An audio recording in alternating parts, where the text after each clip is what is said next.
अस्सलामु अलैकुम, मैं हूँ सलवा स्नैन। आप देख रहे हैं जोर न्यूज़ HD। आइए नजर डालते हैं आज की अहम खबरों पर। खबर शामिल करते हैं कमेर सिटी से। जोर न्यूज़ के deputy bureau chief Punjab Mohammad Akram Baloch की इस रिपोर्ट में मुल्क भर की तरह जिला साहिवाल की सब तहसील कमेर सिटी में वापडा के बिल्स में यूनिट्स के इजाफी कीमत के खिलाफ एक पुरअमन एहतजाजी रैली का इनेकाद किया गया। एहतजाजी रैली में कमेर के सहाफी बरादरी और सिविल सोसाइटी ने शिरकत की। रैली के शिरका ने बिलों में 2 गुना इजाफे की शदीद मजम्मत करते बिजली के बिल्स जलाए और मुख्तसर खिताब भी किए।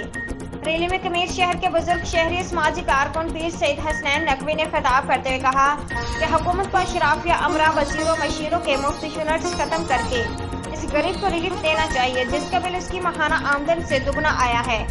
गरीब 2 वक्त की रोटी नहीं कमा पा रहा, इतना बिल कैसे अदा करे। मेरी हुकूमत वक्त से अपील है कि इस बहरान को फौरी हल निकालकर हजारों अफराद को खुदकशी से बचाया जाए। आज के लिए इतना ही। मजीद खबरों और अपडेट्स के लिए देखते रहें जोर न्यूज़ HD।